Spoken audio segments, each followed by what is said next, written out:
Well, there were always a couple of guys who wouldn't go out, for one reason or another. And at the time, there was a very popular show on, it was the Seinfeld show.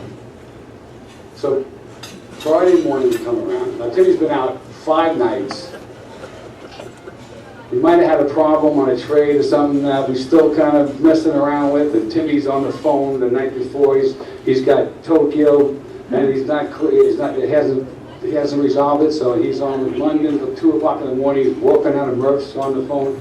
Walks in the next day, and he's like exhausted from his week. And somebody like Danny Calandrello comes in and says, "Did anybody see Seinfeld last night?" And I'm sitting there waiting for this time bomb to go off. And sure enough, Seinfeld. Is he going to give us markets today? Is he going to give us our 10-year notes that we need to get back out of the whole night? Huh? You with Seinfeld? And I'm not good. And so he's screaming at Calandrello. Seinfeld was a bad word around our. As a matter of fact, when I see the reruns, I always say to myself, I never watched that show. I wasn't allowed to.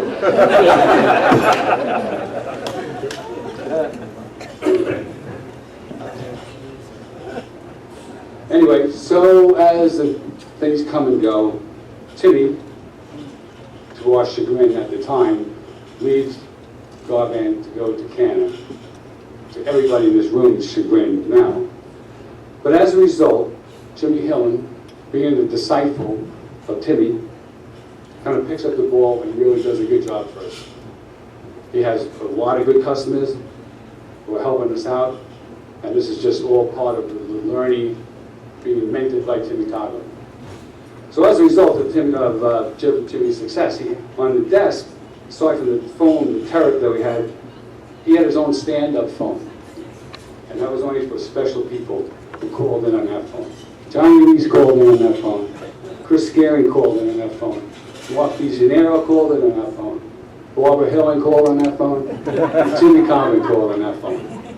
And I'll never forget this, Lou. I don't know if you were going to remember this, but you said to me when it was a Thursday, and you couldn't go out. You couldn't go out that night because you were having a communion for Megan, your daughter, on Saturday, and you said, I promised Barbara I'll go home and help her out. But the problem is, it's Thursday, and at 4:45, that phone is going to ring. And you know who it's going to be, and he's going to tell you where to go, who he's going with, and where to meet him. So lo and behold, the day goes on, the phone rings, and he's going to still say, I'm not answering it. And he goes, you answer it. I go, I'm not answering it. It's not my phone. You answer it. So he finally picks it up, and it's, all right, guys, so here's the story. We're going with, I'm meeting Robbo, and Kevin McCann, and Lino, and Willie, and we're going to the Hudson River Club, be there at 6 o'clock. So he's like, I can't go out tonight, Timmy. And I guess, I don't know what he said, but it wasn't good. So he's just taking it as a man should, but he's getting beat up. So finally Timmy says to him, he explains about the communion, and I have to go to, and I told Barbara I'd be home. He says to him, give me Mama's number.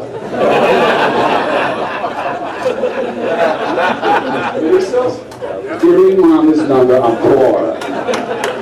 Your worst nightmare. Your worst nightmare.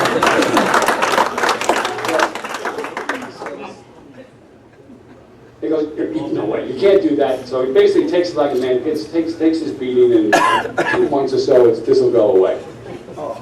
So 2 days later is the communion in Massapequa at Sully's house. Maura and Timmy are driving there.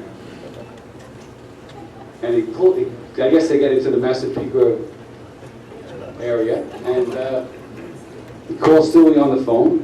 He gets him on the phone. He says, okay, Stewie's room people, how many Camaros do I have to pass before I get to see the show?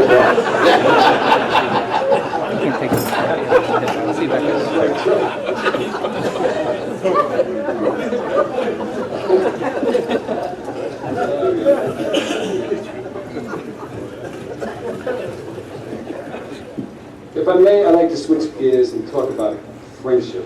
When you're talking about Timmy, friendship is